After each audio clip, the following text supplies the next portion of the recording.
TGT PGT के botany वाले भाग में हम देखेंगे। पिछले वीडियो में हमने देखा है जूलॉजी से रिलेटेड लगभग 50 क्वेश्चन हमने कराए हैं, तो सारे के सारे इम्पोर्टेंट हैं। यहाँ पर भी हम प्रैक्टिस करने की कोशिश करेंगे और कई सारे क्वेश्चन को हल करने की भी कोशिश करेंगे।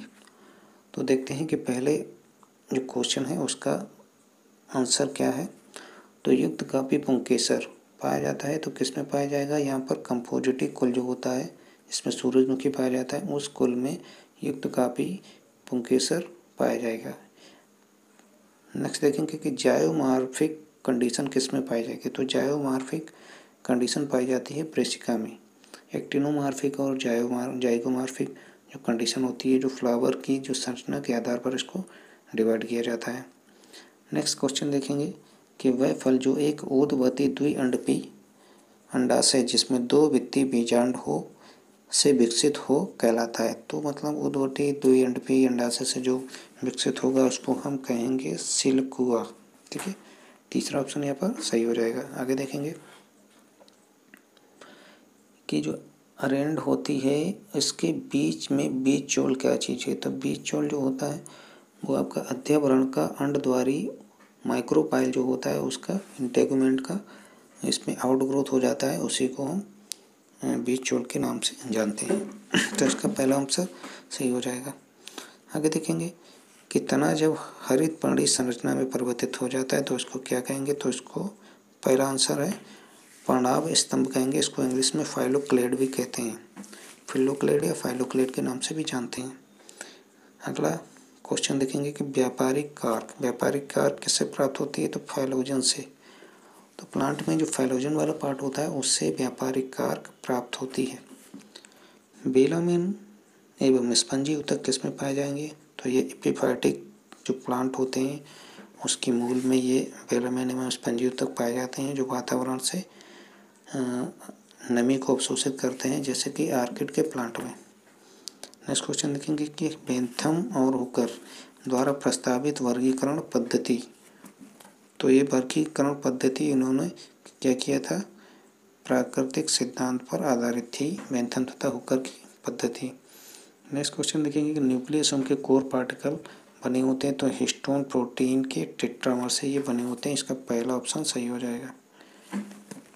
आगे देखेंगे कि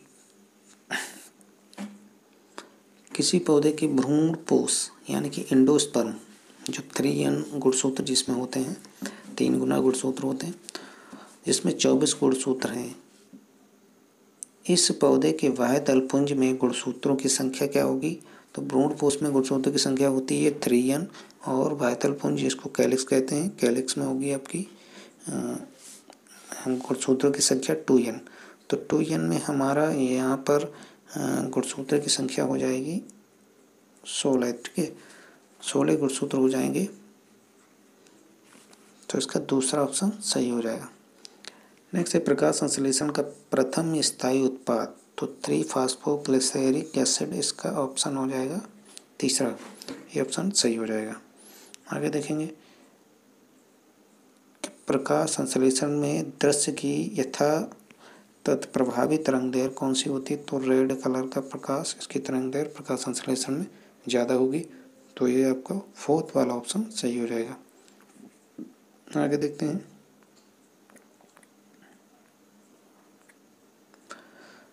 आगे क्वेश्चन पूछ रहा है कि वेदिकाकरण मृदा संरक्षण की एक प्रभावी क्रियाविधि है जो पहाड़ी क्षेत्रों में अपनाई जाती है, तो इसका दूसरा ऑप्शन सही हो जाएगा।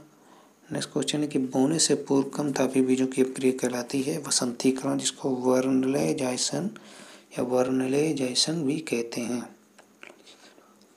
जिसमें क्या होता है 0 से 5 डिग्री सेल्सियस तक बीजों को रखा जाता है कम ताप पर। आगे देखेंगे, आगे क्वेश्चन कह रहा है कि लाइसोजाइम में सुसाइडल बेग क्यों कहा जाता है? क्योंकि उसमें पाया जाता है जल अपघटनीय एंजाइम इसमें पाया जाएगा, इसीलिए इसको सुसाइडल बैग के नाम से जानते हैं। आगे देखेंगे क्वेश्चन कि स्टोमेटी न्यूमन में निम्नलिखित धातु प्रयुक्त होती है, तो इसका आंसर हो जाएगा पोटेशियम। पोटेशियम स्टोमेटा की खुलने और बंद होने में काफ़ी मदद करता है। नेक्स्ट देखेंगे सिनेप्टिमल कॉम्प्लेक्स किसकी संरचना है, तो ये आपका गुणसूत्री पेयरिंग जो होती है, असूत्री विभाजन जो होता है उसमें सिनेप्टिमल कॉम्प्लेक्स का निर्माण होता है। तो इसका जो दूसरा ऑप्शन है, चौथा ऑप्शन है वो सही हो जाएगा। गुणसूत्री युग्मन या क्रोमोसोमल पेयरिंग के दौरान ये संरचना देखने को मिलती है। आगे देखेंगे, आगे क्वेश्चन पूछ रहा है कि क्रांज संरचना किस में मिलती है, तो ये तीसरा ऑप्शन यहाँ पर होगा। C4 प्लांट, यहाँ पर 4 नहीं लिखा है, 1 लिखा है, लेकिन ये पर 4 होगा, तो इसीलिए C4 प्लांट में जो आपका क्रांज संरचना है वो पाई जाएगी। आगे देखेंगे, आगे क्वेश्चन कह रहा है कि एक जीन के युग्म विकल्पी तथा दूसरे जीन के युग्म विकल्पी का विरोध करने की परिघटना को क्या कह लेते हैं, तो यहाँ पर प्रभाविता या डोमिनेंस इस प्रक्रिया को कहेंगे, जिसमें एक जीन दूसरे जीन के करैक्टर को दबा देते हैं। आगे देखेंगे कि जीवों एवं पर्यावरण में अन्योन क्रियाओं के अध्ययन को क्या कहते हैं, तो पारिस्थितिकी कहेंगे, जिसको इकोलॉजी के नाम से जानते हैं। इसका दूसरा ऑप्शन सही हो जाएगा। आगे देखेंगे, अम्लीय वर्षा में किसका योगदान है, तो अम्लीय वर्षा में सल्फर डाइऑक्साइड और नाइट्रोजन डाइऑक्साइड का विशेष योगदान होता है। नेक्स्ट क्वेश्चन है कि भोपाल गैस त्रासदी निम्नलिखित किसके कारण हुई है, तो मिथाइल आइसोसाइनाइन, इसका पहला ऑप्शन सही हो जाएगा। नेक्स्ट है कि पौधे को खाने वाला शाकाहारी तथा इसे खाने वाला मांसाहारी निम्नलिखित श्रृंखला बनाते हैं, तो भोजन श्रृंखला बनाएंगे, फूड चेन बनाएंगे, ठीक है, तो इसका पहला ऑप्शन सही हो जाएगा। आगे देखेंगे, आगे कह रहा है कि हाइड्रोफोबिया रोग उत्पन्न होता है, तो हाइड्रोफोबिया जो रोग होगा वो पेशाणु के द्वारा, जिसको रेबीज वायरस कहते हैं, जो कुत्ते के काटने से ये रोग हो जाता है, तो इसका तीसरा ऑप्शन सही हो जाएगा। नेक्स्ट लास्ट क्वेश्चन है, निम्नलिखित में से कौन सा जीवाणु सामान्यतः मानव की आंतों में रहता है, तो मानव की आंतों में रहता है, दूसरा ऑप्शन इसका सही हो जाएगा, एस्चेरिशिया कोलाई, ठीक है। आगे देखेंगे, आगे क्वेश्चन है कि कैप सेल किस में पाए जाते हैं। ये काफ़ी इंपॉर्टेंट क्वेश्चन है, अक्सर के पूछा जाता है। 2021 वाले बैच में भी ये क्वेश्चन आया था, तो इसका ऑप्शन हो जाएगा ओडोगोनियम। नेक्स्ट क्वेश्चन है कि क्रूसीफर्म में श्वेत रस्ट उत्पन्न होता है, तो अस्टिलागो के द्वारा होता है, यहाँ पर एल्बिगो या सिस्टोपट कैंडिडा इसका पूरा नाम है, इसके द्वारा श्वेत रस्ट का रोग क्रूसीफर्म में या हमारी राई सरसों में होता है। इसका चौथा ऑप्शन सही हो जाएगा।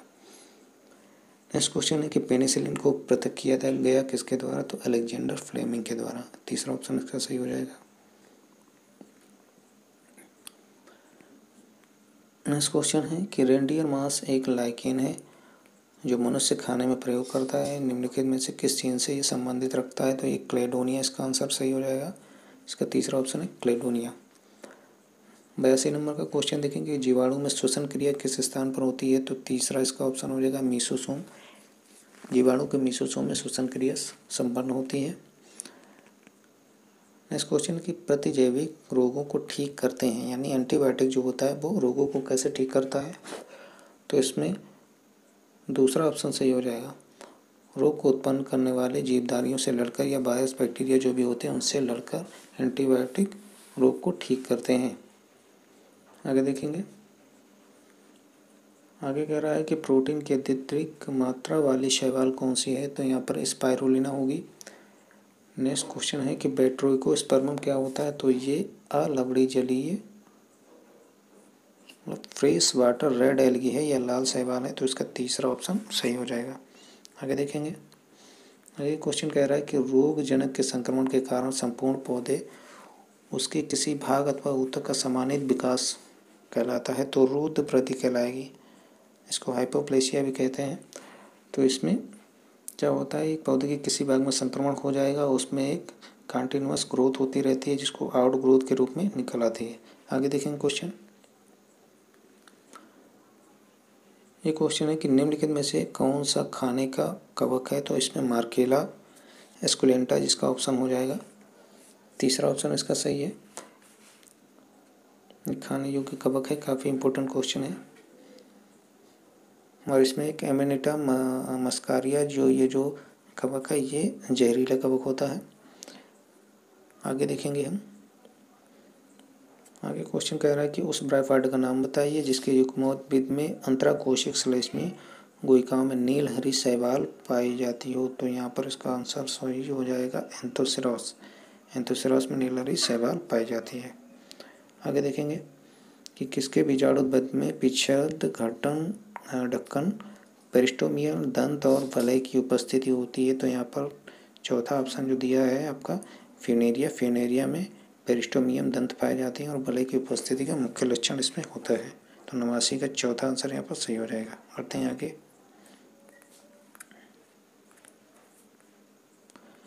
अगला जो क्वेश्चन है वो कह रहा है कि निम्नलिखित में से वैस्कुलर क्रिप्टोगेम्स किसे कहते हैं। ये टेरिडोफाइट्स जो होते हैं, थैलोफाइटा, ब्रायोफाइटा और टेरिडोफाइटा, जिसको टेरिडोफाइटा को ही वैस्कुलर क्रिप्टोगेम्स के नाम से जाना जाता है।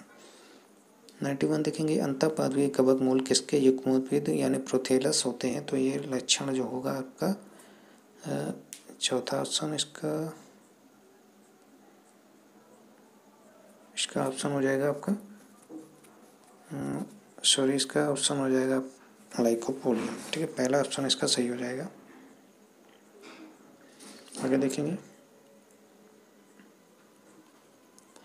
सिनेजिलेना में किन लक्षणों की उपस्थिति होती है। तो यहाँ पर देखेंगे सबसे पहले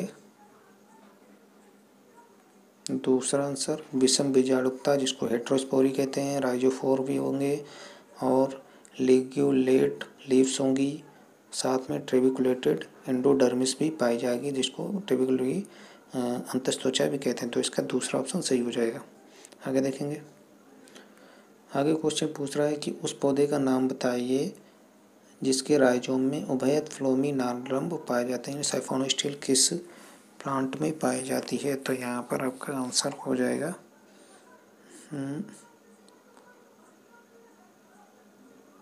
इसका आंसर हो जाएगा मार्सिलिया। ठीक है, फोर्थ आंसर। नेक्स्ट देखेंगे।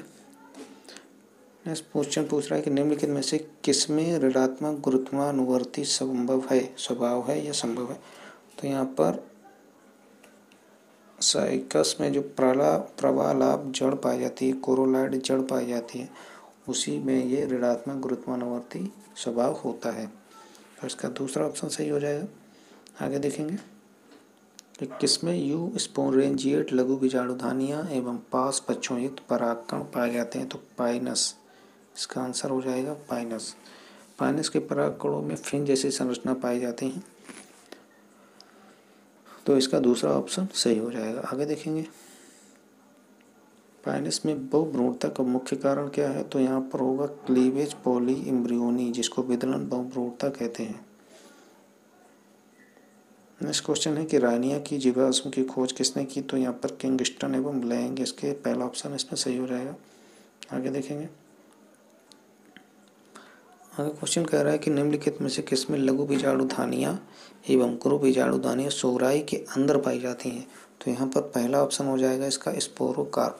स्पोरोकार्प में लघु बीजाणुधानियाँ यानी कि माइक्रोस्पोरेंजिएट और माइक्रोस्पोरेंजिएट दोनों पाए जाएंगे।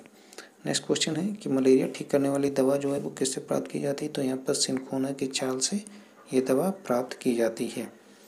नेक्स्ट क्वेश्चन है कि हैलोवियल भ्रूणपोष जो हैलोवियल एंडोस्पर्म है वो किस में पाया जाएगा। तो इसका आपका आंसर हो जाएगा दूसरा। ठीक है, दूसरा आंसर हो जाएगा इसका एडोक्सा। एडोक्सा में हैलोवियल एंडोस्पर्म पाया जाता है। तो आज के वीडियो में इतना ही। आप लोग प्रैक्टिस करते रहिए और जितना ज़्यादा प्रैक्टिस करेंगे उतना ज़्यादा एग्ज़ाम में स्कोर कर पाएंगे। तो कंप्लीट वीडियो देखने के लिए थैंक यू।